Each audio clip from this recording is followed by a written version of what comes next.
moving on. We had the Nord Stream. It blew up last week. I think that was Monday, just before the show on Tuesday. And we had a guest on, so I didn't want to talk about it.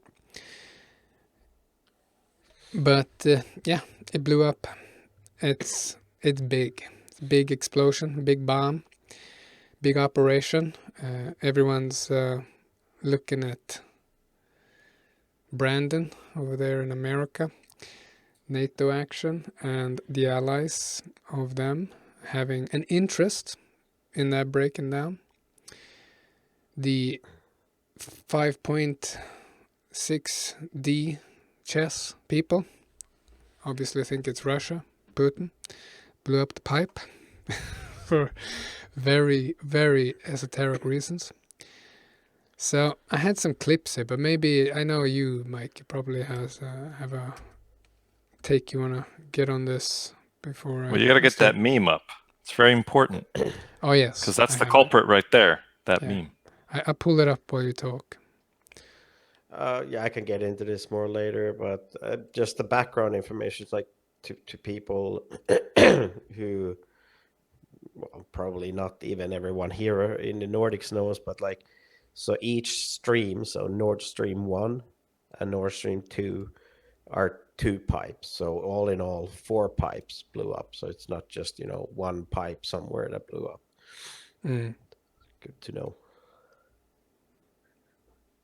That is good to know. And an insane amount of gas is now leaking into the air, which is, it's negating the effect of illegalizing plastic straws. Yeah. Basically, we could have been enjoying our fucking straws all this time. But no, obviously we can't. Oh, we only had a wooden door to put on it. I got to be honest. When I heard the news and I saw the clip, right, with Biden saying, it'll get done somehow. They'll get off the streams, yeah. Yeah. And then that happened. My mind immediately went to, well, yeah, there you go, Mr. Biden. You did that. Good job. I mean, what else are you going to think immediately, right? But then Putin has to go and blame the Anglo-Saxons, which is that is not a term anyone. Yeah, but nobody uses that. Like in America, if people are looking at Putin's speech, right, and they're like the Anglo-Saxons, the Americans would be like, the fuck are the Anglo-Saxons, right? Like, are we the Anglo-Saxons? Who are the Anglo-Saxons? In America, the people who are the Anglo-Saxons, it's the Anglo-Saxon society. It's just a cultural heritage foundation, and it's just a group of people trying to preserve culture. Yeah. That's it. That's the only time you hear Anglo-Saxon in America. So very, very confusing speech, and spawned this brilliant meme there, and many others, I might add. Yeah. No, I've been. Sorry. No, I've been because pretty quickly, like, 'cause I had seen the Biden speech thing before. The Dark Brandon speech. Yeah. Yeah. But yeah, I've been looking into this because first it didn't take long after that when the when the Russia did it things came along, and it probably hasn't gone by anyone here that I'm not particularly pro-Russian. Russian, am I? I'm in your boat, Mike. Don't worry. It's just we got to fight Andreas. I'm gonna be the counterweight here. I'm gonna fight. But I'm not very particularly pro-Russian. But my first thought when they said that the Russians do it was like, this makes no logical sense. and this is what I think is. I think it's important to be logical. Like, it doesn't matter what side you're on in the broader scheme of things, but when it comes to individual things, you kind of need to stop and be like, and because I thought it was pretty absurd that it would be the Russians who did it. So I did a little digging, and I mean, there's some arguments that that hold some kind of logical weight to them, but most of them are like pretty fucking out there. I think that there's two arguments basically that in my opinion hold water, in the sense of, I'm not saying that they prove anything, but if we look at the claim that Russia did it, so there's only two arguments I've heard thus far that could make kind of sense. And the first one is Russia, during this whole blockade and sanctions and so forth, Russia has been very adamant about paying their foreign debt. You know, they want to make sure that their credit, they don't have any bad marks on the credit side of things. They don't want bad credit, and their logic pretty much is that this war is gonna be over at some point, and then they will presume like international trade again. So they want to keep those things taken care of even during this. And there was this energy expert, whatever, I posted on the telegrams, who said that I don't know, speculated, but how this would benefit Gazprom, which is the state-owned enterprise of Russia that supplies the gas, is that they obviously have international contracts of delivering a set amount of gas during a contractual period. And Russia has been doing their things that, you know, they've shut down the pipeline, and there's one technical fault after another that didn't kind of exist before this so-called special operation. So there's no denying that Russia has been doing their typical thing of screwing around with the supplies, and at some point, you know, that becomes a problem contractually, that you're not supplying. You know, you can only keep a technical fault going on as an argument for so long. So most trade contracts, even your home insurance, car insurance, will have a force majeure clause, which means that if it's an act of war, or if it's like an act of nature or something, that nullifies the contract or gives you more leeway. So basically, if an entity blows up the pipelines, then that's a force majeure, meaning that you can't get sanctioned for not delivering what you have said that you're going to do. So in that sense, it makes some sort of sense. Like as I said, I'm not saying it's true, but at least that holds some kind of logical weight to it. I guess you can understand my meaning. Do you have there. some sort of confirmation bias you want to satiate or like get? You're looking for reasons why Russia would be doing it? No, I'm genuinely curious.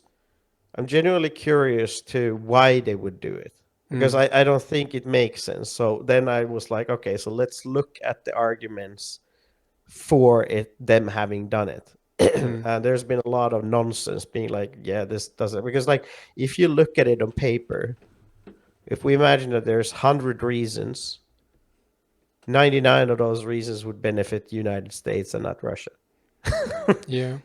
So then that's what I found so curious, that okay, so everyone kind of can see this, that the one who would benefit the most is the US in this question. However, still all media, everyone is blaming Russia. And I actually got, it intrigued me that I said, okay, let's look at this. And the other argument that kind of makes sense is that it's part of the internal political game. It's a very complicated, but I'll try to explain it in simply, is that there's this theory, and it's based on what usually happens when you have palace coups in Russia, is that the sitting leader ends up between two factions.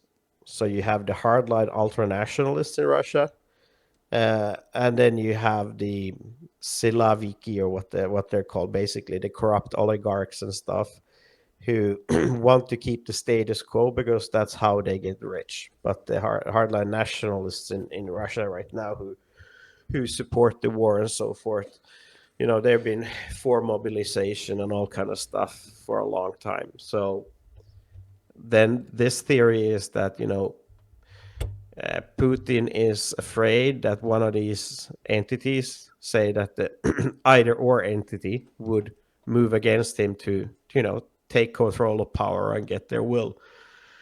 So if he takes out the pipeline, that means that it's not going to be just because they remove him, the flow of economy is not going to start immediately, because they can't start immediately because the pipeline is screwed.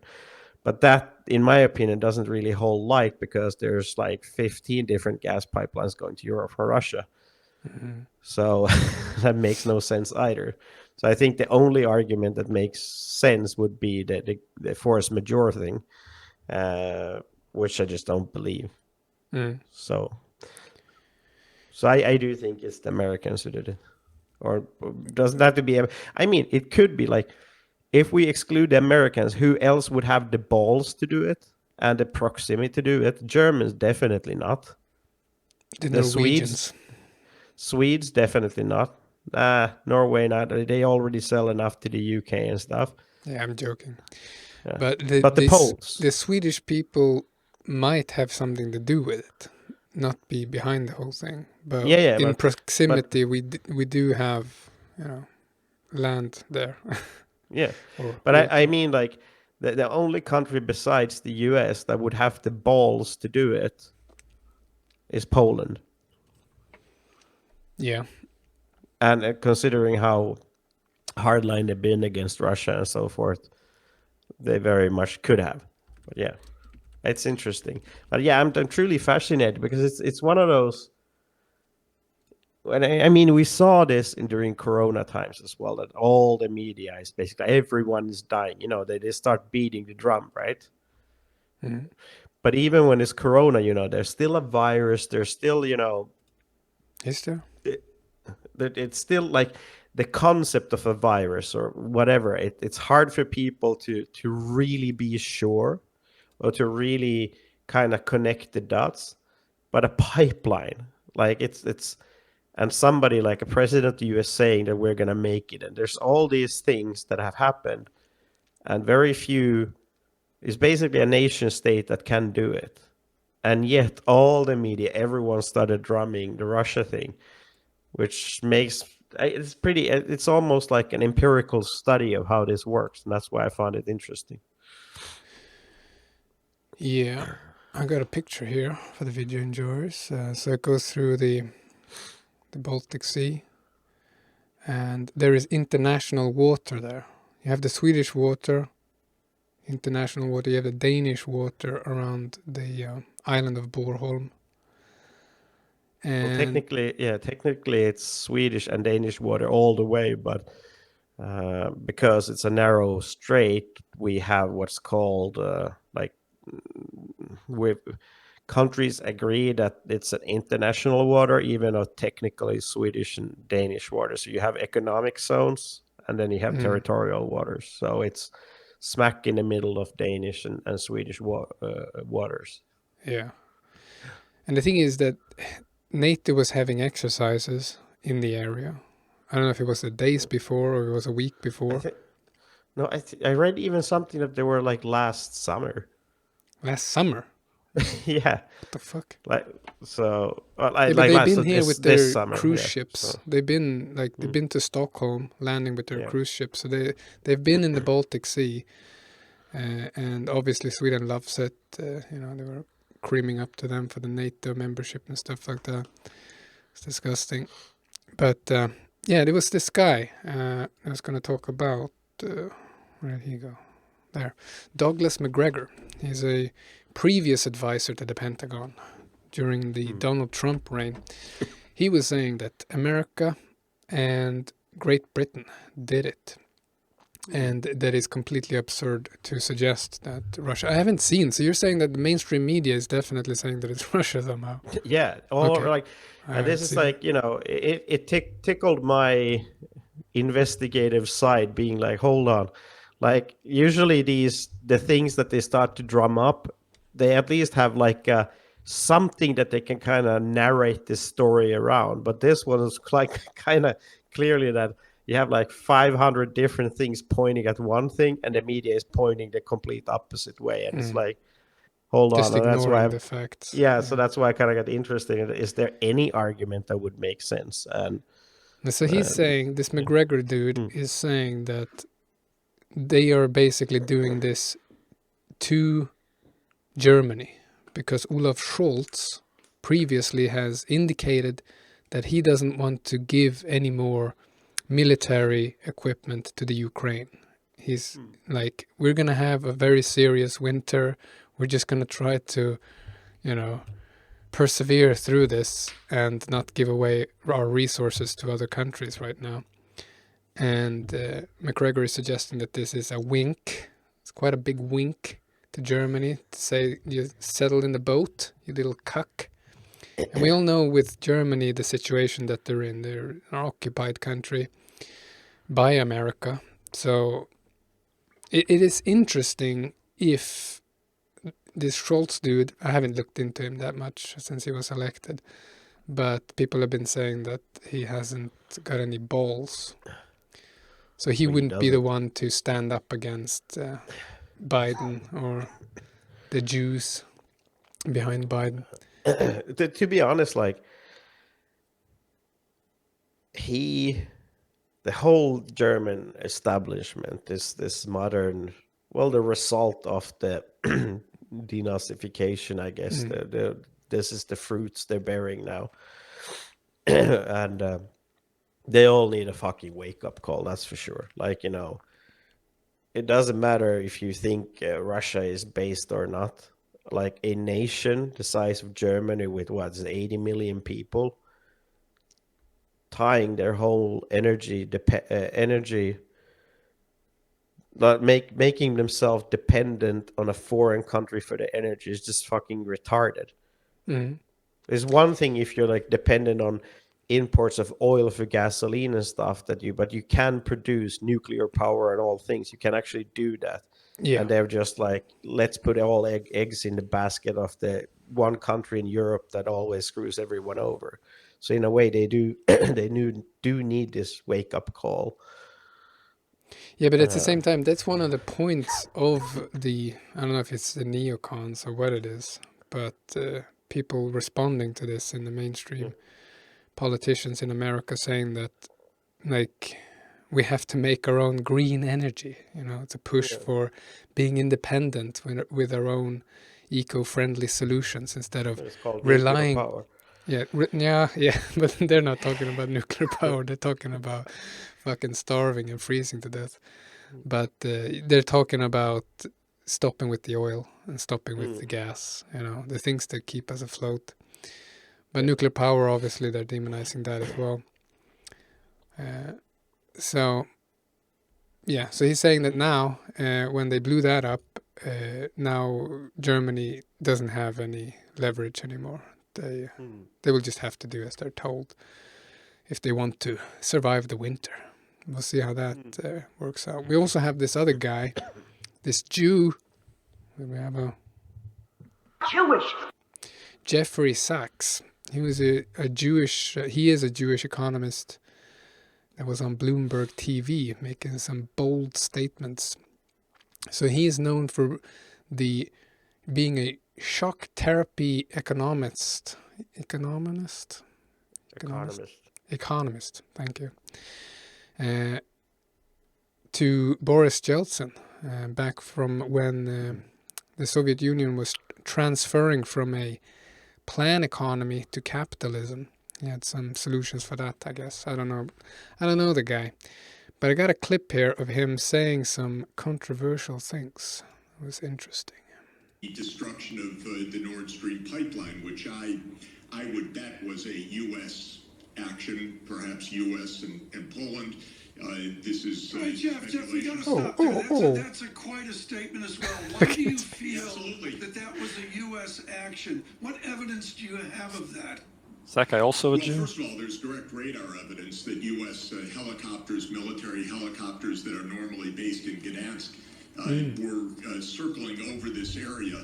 We also had the threats from the United States earlier in this year that one way or another, we are going to end Nord Stream. So it's interesting. He says, "Oh, what evidence do you have to suggest this?" That doesn't apply. We're gonna shit on Russia. I just gonna have that said. You can say whatever the fuck you want about Putler. He's the new Hitler.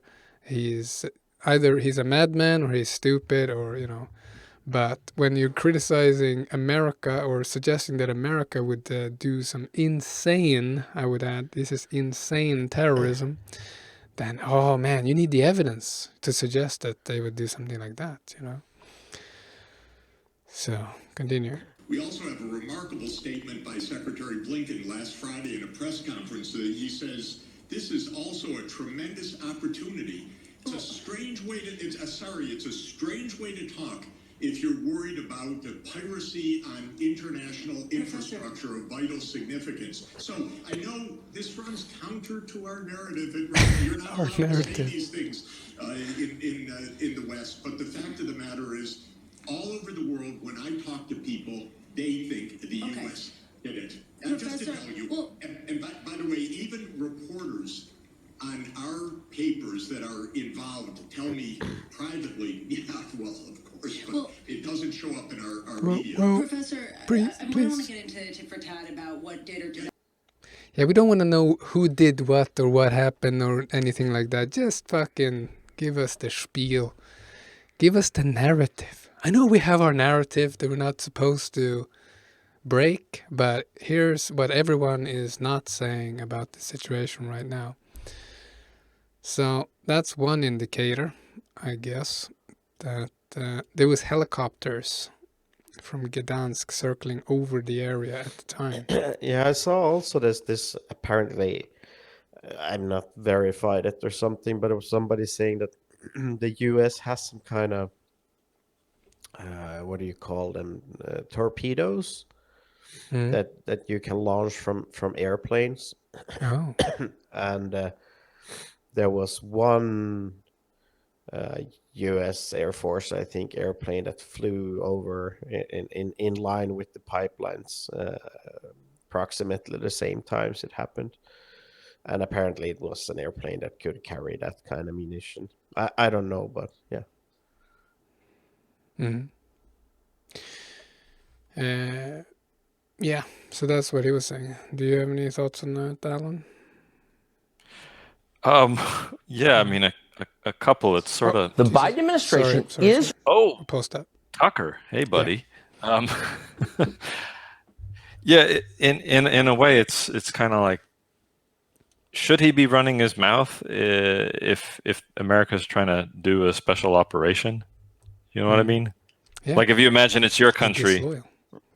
Exactly. You imagine it's your country. You're trying to like do something. Hey man, don't spill the beans, right? You're not really helping out the country. I'm just saying you probably wouldn't be able to do that in Russia, right? No. In the States, people are spoiled by being able to, do whatever. Well, not whatever they want, but you can always sneak things in, right? So they didn't pre-screen him, and I guess we're just so used to that in the States. Yeah. On the other hand, I do agree with Mike that there may only be a few reasons for Russia to have done it, and there's even more reasons for America to have done it, and we keep coming back to this, but it's I mentioned it before. Was it the Heartland theory, Mackinder Heartland theory? Yeah, it's a good one to look up, because that again is talks about Germany getting too close to Russia and America having to keep Europe under its wing so that it doesn't move closer to Russia or get too independent. And I'm kind of in two minds of this, because I don't want anyone getting closer to Russia, right? But then at the same time, it's not like I want everyone to be under America's wing and then they have to do their bidding. I would prefer Germany to be independent and try to manage their own interests and do what's best for them and diversify where they're getting their energy and where they're doing their trading, so that they're not dependent on any great power's whims. And that I just think it's an issue, and people keep trying to like force all these smaller countries into their wings, and somehow it just seems like that maybe the balance isn't quite there, because you don't really have anything good waiting for you on either side of it, right? You can argue that you have like a little bit more good on the States, which is typically what I argue if you're under that wing, versus that you do when you're under the Eastern Bloc. But there's still like some discomfort of me with the fact that it would be these two blocks and they're both pretty toxic, and one of them is only like a tiny bit better. So. And let's not also forget, like, even though it's I would say it's highly unlikely that Russia did it, but the fact is we don't know. And Russia, just like the US, both have history of fabricating events that go against logic. Like, the US has been blowing up their own Navy ships. What was the one? Bay of Pigs. What was it? No, Bay of in Vietnam when they blew up the ship. Gulf of Tonkin? Yeah, whatever. So the US has been doing this before. There's a lot of evidence that Putin blew up a few buildings in Russia when he was prime minister to propel him to the presidency. Well, 9/11? No, Was no, an not inside job? 9/11. No, but not Putin, but America. Yeah. So Did there's 9/11. both countries have a history of pulling this kind of stuff. So even if it sounds like most evidence points to one direction, it's still not completely outside of the possibility that Russia would have done it themselves. That they've done things like this before. I mean, this is a pretty big thing, but unless there's like more evidence, it is anyone's guess, even though the odds are small that it was Russia.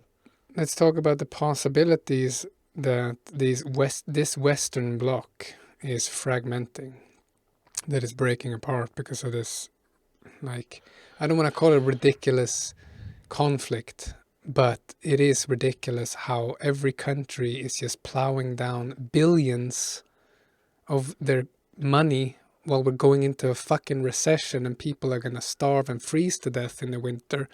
They're just sending ammunition and missiles and all kinds of fancy equipment to Ukraine to fight a proxy war against Russia. That might take its toll on certain people in all of these countries. Like, some countries are more excited about that than others. And the possibility of some European states breaking out of this American hegemony, that's interesting, if that's a thing. Yeah, it sounds very unlikely. That's where I kind of like most European countries knows that there is no future with Putin or Russia. Like, it's an entity you can't win with. Europe should not be beholden to any side. Europe should be their own thing. They don't need to be beholden to Russia. They shouldn't need to be beholden to the US. That's where I would like things to be. At the same time, we've been in this is my take on it. We've been in a long stretch of time where the West has been disintegrating. However, this conflict has actually had the opposite effect. It's brought the West closer to one another in ways it hasn't been in a long time. And we've seen Western nations, and when I say West, I mean the whole of Europe, even the old East Bloc. Western nations for example, the first time since the Chinese economic boom, take a hard stance against China as well. There's a clear gravitational pull in the middle, pulling all these entities together, more so than there was before the war. And I would say that from that perspective, the chances of the West fragmenting are actually lower now, in my opinion, than they were before the war. What's lower? the chances of the West fragmenting. No, but breaking it apart. could just, it's a desperate attempt to create this false unity, I think, and that will just make it break apart even harder when it doesn't break apart. But I don't think it's false. So it's not completely false unity. Yeah, I think it's false. You have the mainstream media, which is basically just Jewish media, that's running this narrative about the fucking Ukraine flags everywhere, and everyone's just virtue signaling for Ukraine, even though they know nothing about what they're talking about. Sending all these weapons for literally like a Jewish government in Washington that want this to happen at all costs. They're just continuously pushing for this. So when that breaks apart, like then it's all fake and gay, you know. No, but you're forgetting that this is actually the whole Eastern Europe sees this as an existential crisis. Existential crises brings people together like nothing else. And for Poland, for the whole of Baltics, all those countries there, including Finland as well, with such a long border with Russia, people view this whole war as an existential crisis for the nation. So, and then, like it or not, the US pumping in this much resources and the UK into Ukraine, Poland and these countries are going to view that as them doing the right thing, even if they had ulterior motives or whatever, but they're going to view them as them doing the right thing, which is going to further cement the relations. And it's not just the political elite in these countries or the media, but it's actually the go and talk to your average Polish person, for example. They hate Russia with a passion, and they see Russia as an existential crisis for their whole nation. And that's a very nationalistic, traditional country. So they're pulling together. Like the worst thing you could be right now is a Russian person in Poland, for example. And the sentiment goes through all the place, even in Hungary, except for Orban. But your average Hungarians are not happy right now. And so this is cementing them. They elected Hungary. Sorry, Orban. Yeah. So they're seeing this as an existential crisis, and that's going to pull them together. And if you look at the pull action away from the West, where has that been stronger than Poland, Eastern Europe in general? They're the ones being like, we don't want this cocked shit. So they've been pulling away, and now suddenly it's this. So Putin, like the Putin fans, like to say that he's like, the savior of this and that, and yeah. But he's actually he's created by his stupidity. He's created more pull towards this than anything else. Well, so now Putin is stupid again. Yeah, he's a retard. Yeah, you keep saying that. He's either a madman or he's stupid. Why can't he manage this? Why can't he manage anything? I mean, come on. It should be like a done deal, right? Special military operation, couple days in and out, blah blah blah, all that promotion shit, and they can't even get a supply line right.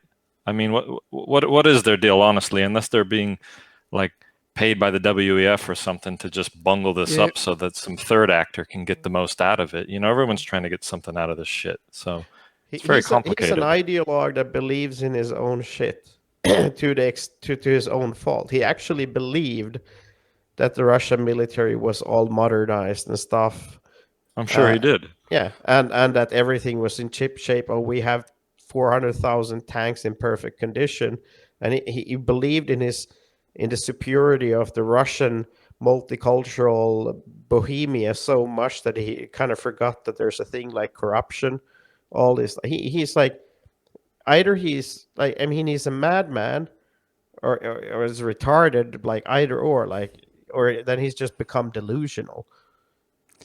Well, the thing is, they set out first off when they said that Ukraine shouldn't join NATO. they shouldn't have any weapons on the border to Russia that can reach Russia. And they wanted to take the Donbass area. And now it looks like they have done that. Well, well, if you Is look that not at the mission accomplished now? No, no, because like, I mean, look at the U.S. venture into Afghanistan, for example. That's a perfect example. Just because you take something, you need to also hold it. Yeah. And Russia is far from holding what they've taken. Like, they're losing ground every day. And the same happened in U.S. in Iraq. Even if you invade and occupy a whole country, it doesn't mean that you're actually going to win in the end. So, I mean, just because they are holding they have a military presence in a pretty large area in Ukraine doesn't mean that they've actually won anything. I mean, they lost. And I mean, this war has, for the people who talk about, white Russia and so forth, this has utterly screwed over the demographics in Russia that were bad to begin with. Mm. Like, the future of any country, the young men. The thing is, like, Ukraine is a very young country, and it used to belong to Russia way, way back in the day. And this area that is the Donbass is a borderland between these two countries. And I don't know if it's during the Soviet times that so many Russians settled there or what, because you said they've done this before where they send in people or they move people. It's their old strategy. Yeah, and they start living there, they settle there and they live there, and then it's literally Russian territory. They do what the Jews do. Yeah, but this is the case. That's what I'm saying. Like, you have Russians in these areas that wanted to be Russian, and have had that since I don't know when that started. But now they've had this vote, and I know a lot of people, especially probably on your block and the Eternal Muscovite channel on Telegram, will point out that this vote that they had to become a part of Russia is not legitimate, and how that's probably fake and gay. I don't know. But it's done, and they've decided to be a part of Russia. And that was part of the deal. That's what they said. This is why we're fighting. So do you think that now, obviously the fighting is still continuing, they haven't stopped, but mission is accomplished. That's what they said they wanted. So how is this going to progress from here? Well, a mission is not accomplished unless you can actually hold it. That's the thing. I mean, I can proclaim that I'm the king of Sweden. If I can't actually hold the title, it means nothing. And I mean, the same thing we could say, like, okay, so Malmö is now minority Swedish, so the remaining, but say that, okay, we're an Arab caliphate. How happy would the Swedes be? So you're saying that they're gonna keep fighting, and the Ukraine is going to take back these areas? Most of it, I believe so, yes. This is a screwy thing, though, because Ukraine has been a country for an extremely long time. Yeah. And has it? And yes, it has. People.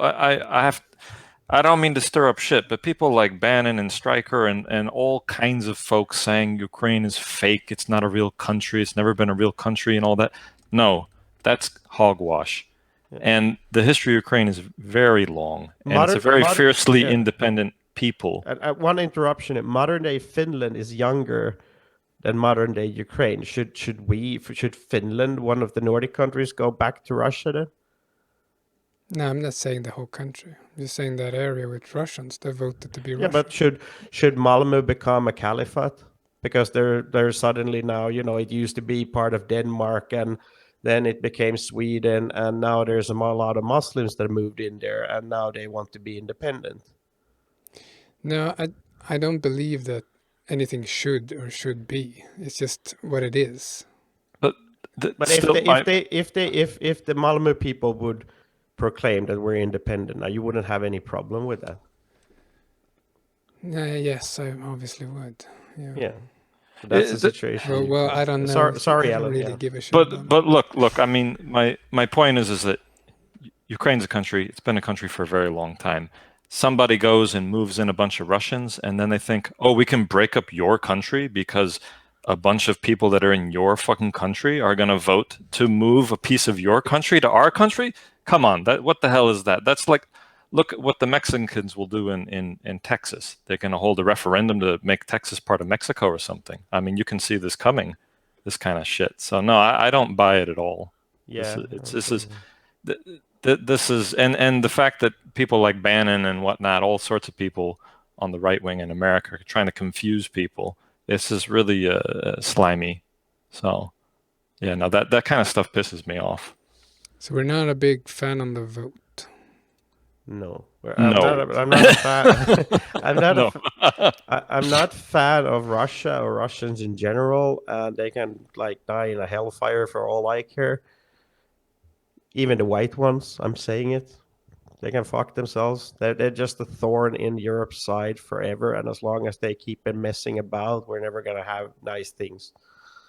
I mean, I wouldn't go that vitriolic, Mike, but I'm with you for the governmental side. The whole fucking place is just like throughout history there have been like importing fucking mystery meat across Europe and putting their clans and corruption everywhere. Like they're literally like a big version of Israel. Well, sorry, can't stand them.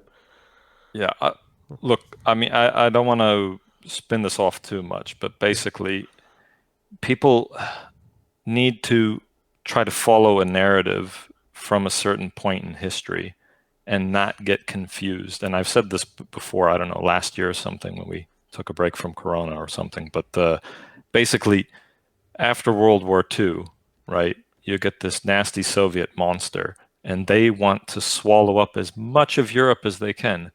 Did we forget this? It seems like people forgot that because they've been consuming too much RT for years. And I know I forgot it for a little bit because I was consuming too much RT shit and making Putin like a savior for years, right? I snapped out of it a long time ago, but basically that's one of these things that's being played on people, right?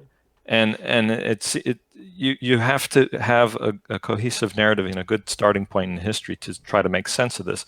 Those people still want to do that, but they try to pretty it up with all of this kind of Dugan philosophy, their version of multipolarity, not actual multipolar power, but Russians' version of multipolarity and all of their Russian sentiments so that they can somehow continue this USSR project. Yeah, that's all it is. There's nothing else coming. And if you doubt it, you need to go back and watch the G. Edward Griffin and all of these old recordings and see that what they were saying back then has parallels to today and is what is going on. We have a bunch of communists in America that have been taking over institutions, right? Jews, commies, all sorts of traitors. They're infesting America, making it look nasty. They're infesting Europe, making it look nasty. And these people said that we would be demoralized and we would be looking for a savior to the East. And Putin's over there LARPing his ass off, saying that he's that savior to the East. Meanwhile, the country's garbage. And now we forgot our starting point in history. And we want to say that, oh, Russia's going to save us and Ukraine doesn't exist and all this stuff.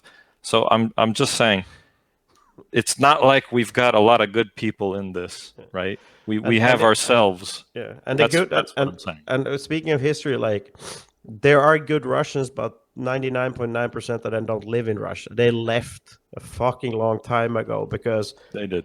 Once the communists took over, they purged. They killed everyone with more than 2 brain cells there, quite literally. And the ones who made it out, they left and they made an actual proper life somewhere else. And you can see it now. Like you had the country had started to kind of heal. They had a new generation of young people with skills that could think more like further than the next vodka bottle.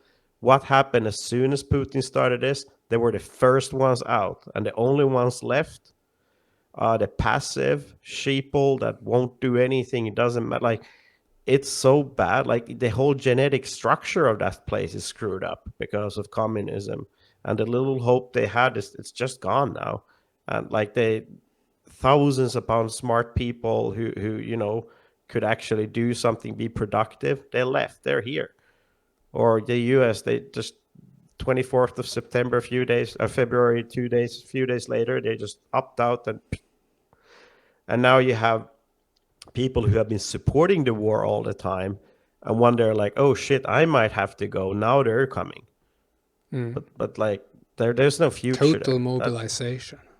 Yeah, and it's like if Russia is to survive, what should happen is that, you know, I don't know what, but maybe you could get together enough, you know, third generations Russians from that haven't been living in that shithole during communism and get them to kind of reestablish the place. That's probably the only hope. But the current Russia, as I said, we should just move them back behind the Ural Mountains. They can do what they want on the Asian side, and then everything else becomes like the world's biggest nature reserve. We have wildlife, and nice things there. People could go and camp. But no, cancel them. All right. This turned into another Sorry. hate fest that I wanted. That was. Are we, notes, Andreas? Are we fired? Are we fired? The thing is, I have no rebuttal. I don't know anything about this. I just know that Putin made a based speech. You just want to press them buttons and have us go like fly off the handle.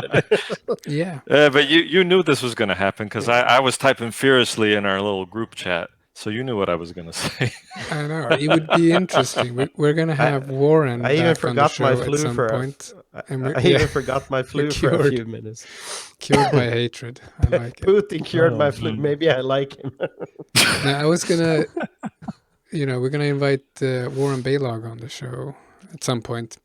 And we can talk about Russia. He's got... Jesus, man. It'll be interesting. I'm sure Mike and him will make great friends. We'll have fun. That was the last of the NJP people that we could talk to about Russia. And now, I don't know. Can we make amends? The thing is, I'm more... We can talk to Warren, come on. I'm more nuanced on this, I don't think Putin is retarded. I don't think he's a madman. I think he's doing what is best for what you call that shithole Russia, and that is taking these areas. It is what it is. But that's the thing. I like he's doing this for his own gain. He is an oligarch in his own right. He has no interest in look at how the Russian people live. I've been watching some videos. It looks pretty good. Eternal Muscovite provides very good. It's oh dear! No, but it is truly horrible how people live. And like all some the people live diseases, pretty good. drug problems and stuff. Like with all the power of the state that he controls, he's done fuck all to those things. And I would imagine that when Hitler was in power, how quickly did he get rid of things like tranny clubs and all this degeneracy? Yeah, but there's no gay people in Russia. They put them in prison. No, they even have gay bars in Moscow and St. Petersburg. So this is what I mean. Is like he has. If he were the thing that people proclaim he is, he wouldn't have banned Holocaust denial. There's a lot of things he's been doing that people seem to forget. Yeah, I think, yes, I do not agree with, I'm not going to name any names or name any names. I don't agree with people thinking that he's some sort of, I don't want to call it savior because they don't think he's a savior either. He just thinks that he is better for Russia than, for example, what Biden is for America. Do you think that? Or do you think that they're just as bad as the other? To be honest, I actually don't see much of a difference. The thing is that Putin at least, parrots some of the things that we want to hear, the core family and all that. But he doesn't give a shit. He's fucked around like crazy. When he was married, he's got children outside of marriage and God knows what, things going on. he doesn't believe in that. He keeps pandering about how Russia is a multi-ethnic nation, all this stuff. He's basically Biden but with balls. It seems it's Oh yeah, like the Russian values, as in his last speech, with founded on Christianity, yeah. Judaism, So Islam, Buddhism, and all that. Way to yeah, go. so Yeah. so he said it's like Orban. Like, you know, we need to give credit where credit is. If somebody says a good thing, if Putin says that, you know, it's wrong to have children go through sex change, I'm gonna agree with him on that and say that's a good thing that a world leader says that. But I'm not gonna claim that he actually believes it, because he hasn't really shown that he actually believes it.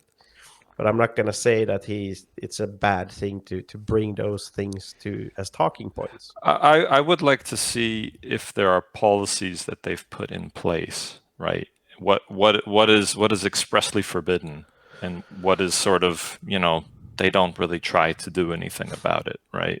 This is I think what you're asking about it more, Andreas. Is it that is the state pushing certain things? Do we have proof of that? Is the state banning certain things? That kind of But stuff. look what the Russian state has done with National Socialists in Russia.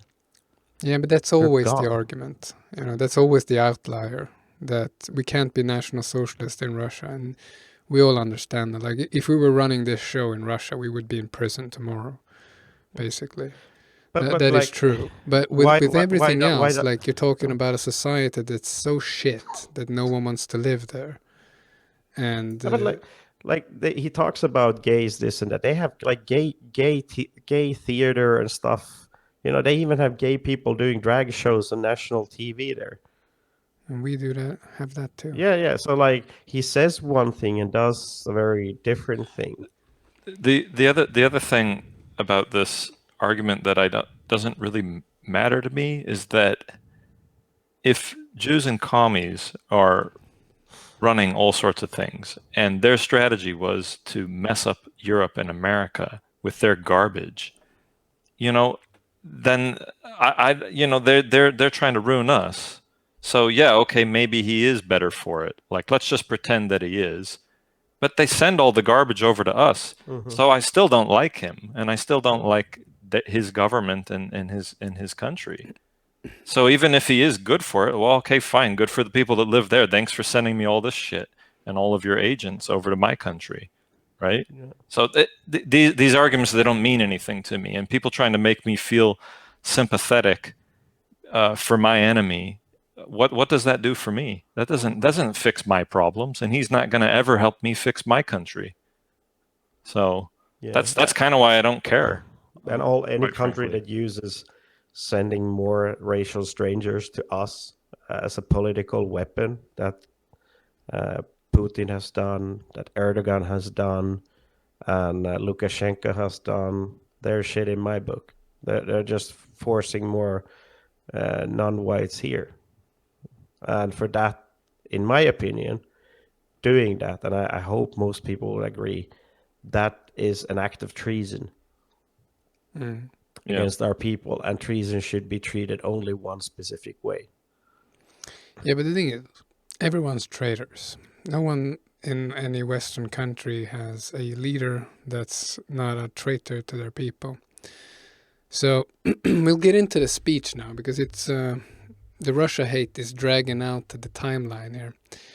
Sorry about and I was gonna skip it, because I'm just gonna get a flood of shit here when I'm gonna talk about the Putler speech, how based it is, and how it reminds me of the Third Reich and Hitler. But you need to read the whole thing, though. I really want people to read the whole thing. Yes, so you can clip out certain things from it. Yeah, I'm gonna read. The thing is, to be honest, I've listened to people talk about it on our own radio. I listened to Fashion Nation as well. That's why I know Warren's sentiment here, and I do not agree to that point. They were very excited about this speech. It's a very good speech. I agree with that, but there's obviously a lot of gay shit in it. It's not as good as the Orban speech, in my opinion, because it has the gay shit in it that I don't like, which is unnecessary. It's like the Russian sentiment is trying to speak to a certain kind of person. Like they're confused about what a Nazi is, for example. Like and I don't really know how to explain that, but like or racism, the colonialism thing. the Like, well, what about your Anglo-Saxons, the country? colonialism, all that stuff is like it's like ancient takes for some reason, and also especially colonialism, like you cover like half the globe. yeah, exactly. In fact, it's like it was common stuff, like slavery. It's common stuff. It's still common stuff in Africa and Israel and in Arab countries. Russia still has their colonies left. Yes, and yes, the hypocrisy in this speech is quite glaring because, like we've said before, and it does baffle me that other people that enjoy this speech don't point out the hypocrisy about the Soviet Russia and what Bolshevism has done. Like this is completely taken out of the context when they're talking about West's horrible past. I mean, they have their own shit to deal with, and they should, like I said, was that last show, that they should just write off Bolshevism as fucking Jewish, not be proud of what they did in the Second World War, and get on with it. You know, That'd be nice. because it's nothing to be proud of. You fucking mass murdered and mass raped German women. It's disgusting to be proud of But that. they're doing that with Ukrainian women right now. Yes, yeah, sure. That's true. So, yeah, I don't know where to start with that. But there was a speech. The thing is, what I had planned was I was going to record this speech just to trigger Mike and make this original Please. Nordic Frontier content. If people donate enough money, it That'd will be great. Yeah.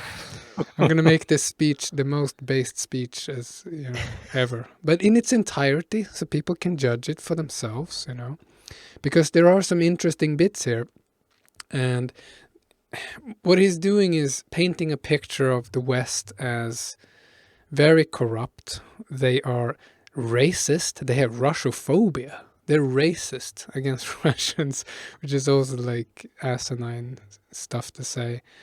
And but he's pointing out a lot of stuff that's going on in the West that's true, like literally destroying their own people in our countries with degeneracy, which is true. Well, you're, suggesting that he's doing the same.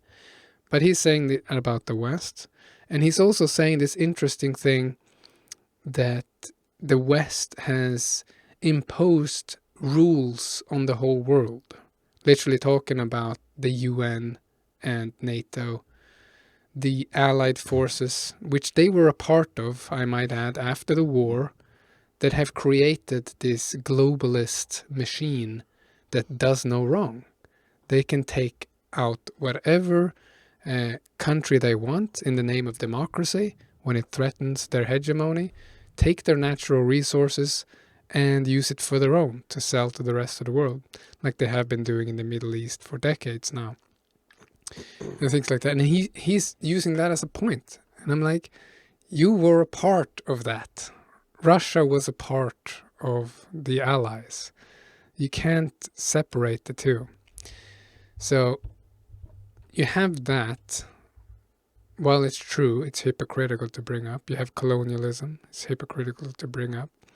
But one point that I wanted to make that stands out in this speech is this section here. Recall that during World War II, the United States, Britain, reduced Dresden, Hamburg, how do you say that?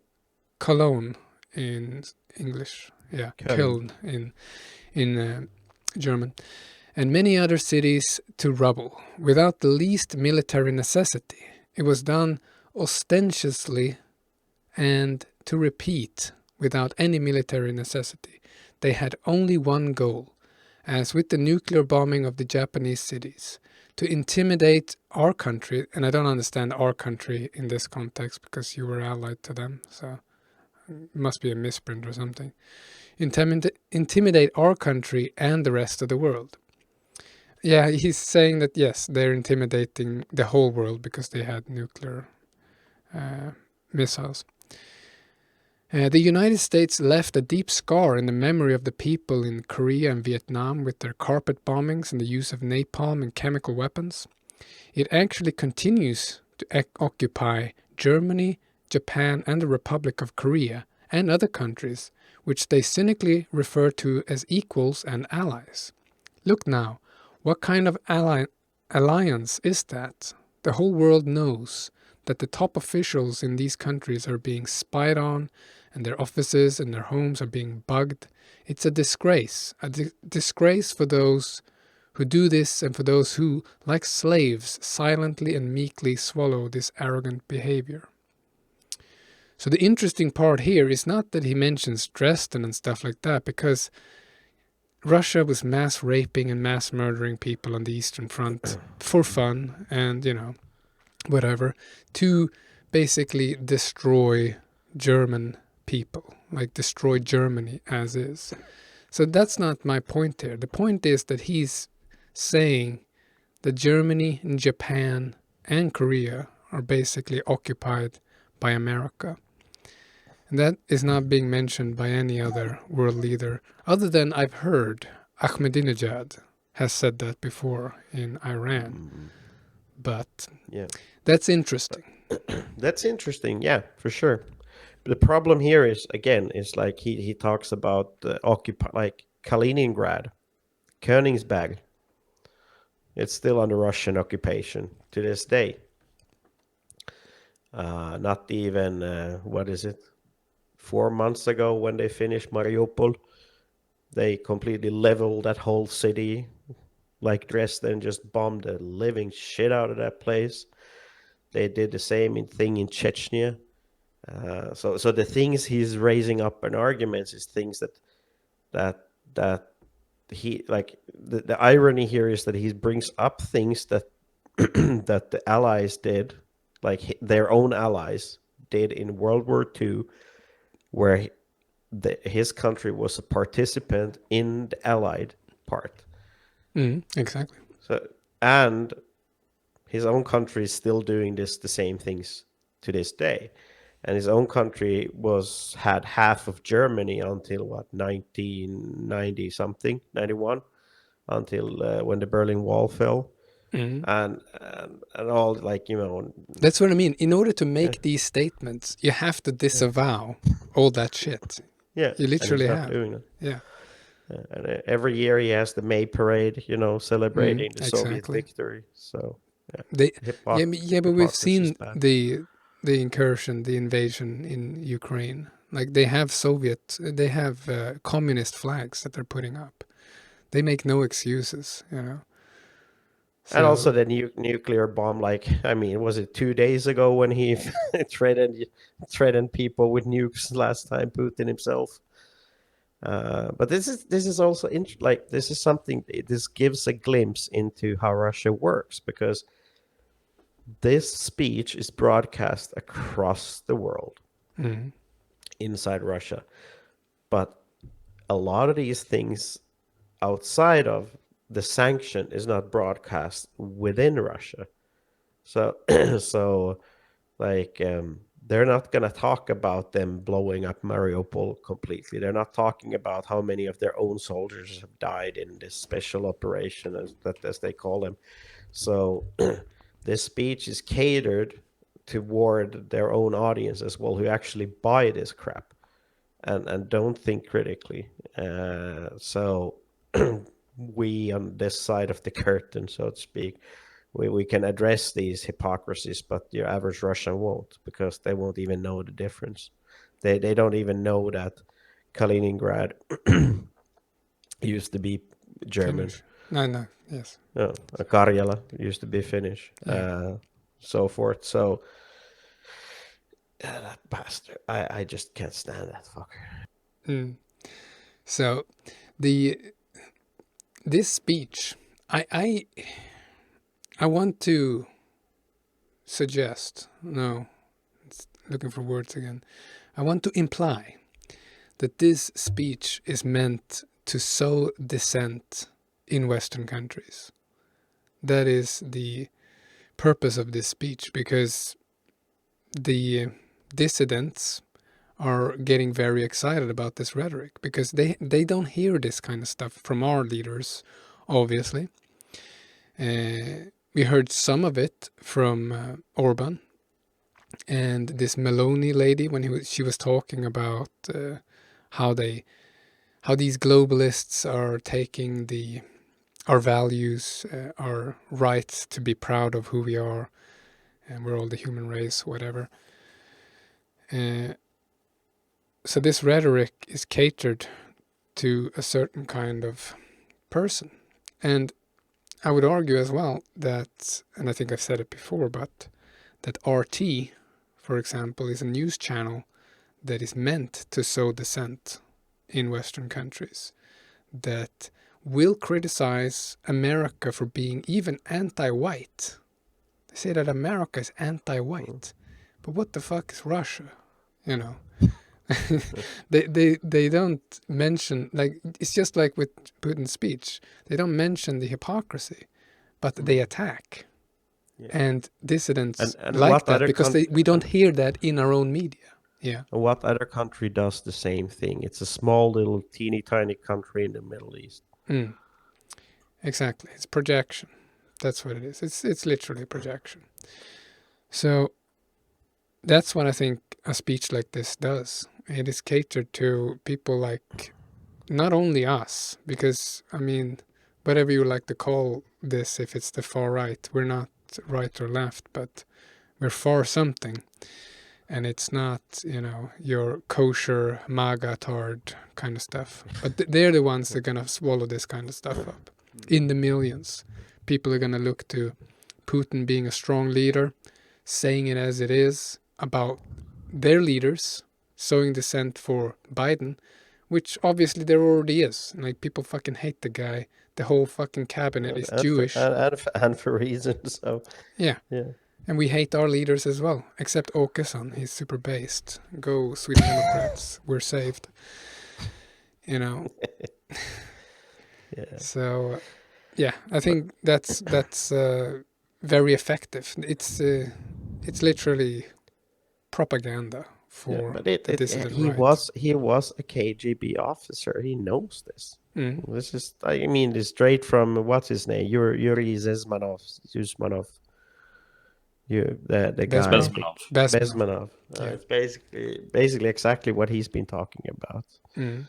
And like you know, there's 7 words for truth in Russia. In most other countries there's only one word for truth. The truth is what the truth is. But Russia, you know, you have half truths. You have the official truth, and then you have the actual truth, and you know, so forth. It's like we have words for snow. Yeah. They have for truth. Yeah. That's confusing. Yeah. So yeah, we'll close the book there. I don't think we have any more positive things to say. But I'm considering recording it. I think it would be pretty cool. It's well said, Andreas, and I just want to underline again, these things are playing on our emotions, because we have a lot of people that are hungry for some sort of recognition of their own thoughts and their own feelings. Yeah. It's very easy to get swept up and excited about these kind of people. But that's why you get the Melonis and Åkessons of the world succeeding. Åkesson never says anything based. No, but sadly. his party, maybe his party said something 30 years ago. But you know, this is what, you know, people. That's what got Trump elected. You know, he talked about the wall and all that stuff, and people are like, need to vote. So yeah, it would be interesting to have someone on. Could get spicy. You can get a spicy show. All right, we're gonna close down Tucker. We don't need to know what he's gonna say, because we already know. Fucking shill. I still like listening to him, though. Yeah. I don't know what it is. It's that voice about the woke.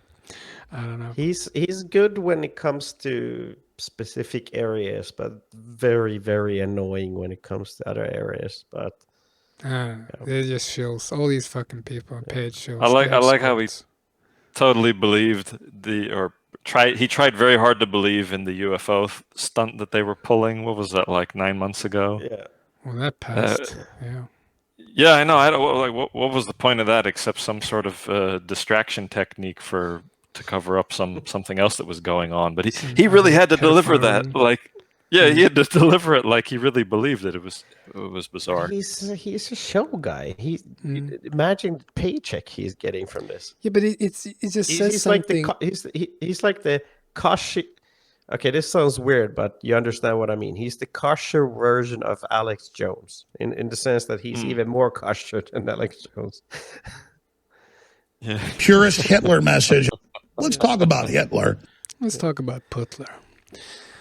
Yeah, so we'll leave Putler there for this time, and we'll move into a nice fluff piece that I found.